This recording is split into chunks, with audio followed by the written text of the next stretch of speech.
আজকে আমরা জানতে যাচ্ছি ৪০০ বছরের পুরনো বার্থি তারা মায়ের মন্দির সম্পর্কে। প্রায় ৪৫০ বছরের পুরনো বার্থি শ্রী শ্রী তারা মায়ের মন্দিরটি ভক্তদের কাছে দক্ষিণ এশিয়ার মনোমুগ্ধকর ও শৈল্পিক স্থাপনার এক অনন্য নিদর্শন এবং পবিত্র স্থান হিসাবেই পরিচিত।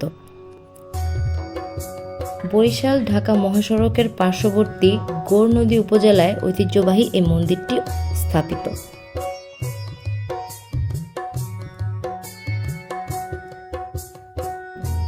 জনশ্রুতি আছে, হিমালয় পর্বত কিংবা কানাডা থেকে এসে কোনো এক সন্ন্যাসী মায়ের এই মন্দিরটি প্রতিষ্ঠা করেন।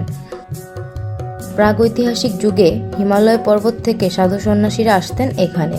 ওই সময় বার্থি গ্রামটি ছিল একটা তীর্থস্থান। আর্য যুগ থেকে বার্থি গ্রাম ছিল ব্রাহ্মণদের আবাসভূমি। সেই যুগে এখানে ৩৬৫টি ঘর ছিল, যেখানে ব্রাহ্মণেরা থাকতেন। ছিল বহু দেবদেবী। পরবর্তী সময়ে ঊনবিংশ শতাব্দীর প্রথম দিকে তৎকালীন জমিদার ভূপতি মোহন বক্সী মন্দিরটি সংস্কার করেন। এরপর বিভিন্ন সময় মন্দিরটির আধুনিকায়নের কাজ করেছেন স্থানীয় জনপ্রতিনিধি কিংবা বিভিন্ন রাজনৈতিক দলের নেতারাও। স্থানীয় সূত্রে জানা গেছে, এই মন্দিরকে কেউ বলেন বার্থি কালীবাড়ি, কেউ বলেন বার্থি তারা মায়ের মন্দির। মন্দিরের মূর্তিগুলো শ্বেত পাথরের দ্বারা নির্মিত। মন্দির কর্তৃপক্ষ জানায়, মূর্তিগুলো ভারতের জয়পুরের একটি নামকরা শিল্প প্রতিষ্ঠানের শিল্পীরা ১ বছর সময় নিয়ে তৈরি করেছেন। প্রতি বছর ফাল্গুন চৈত্র মাসের বিশেষ এক তিথিতে বার্ষিক কালী পূজা অনুষ্ঠিত হয়।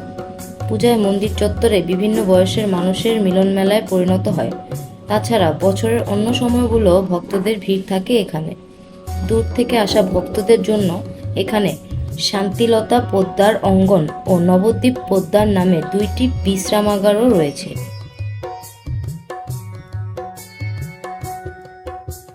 মন্দির পরিচালনা কমিটির সভাপতি শান্তনু ঘোষ বলেন, প্রতি বছর পূজার সময় এখানে দেশের বিভিন্ন জেলা থেকে ভক্তরা আসেন।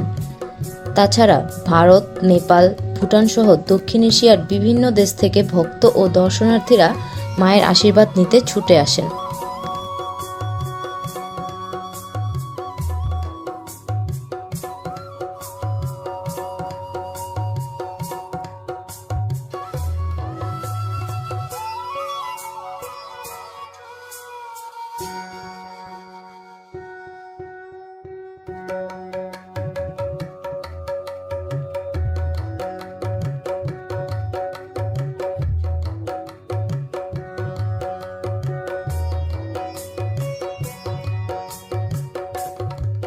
মন্দিরটি পরিচালনায় রয়েছে ৭১ জন সদস্য বিশিষ্ট একটি কমিটি।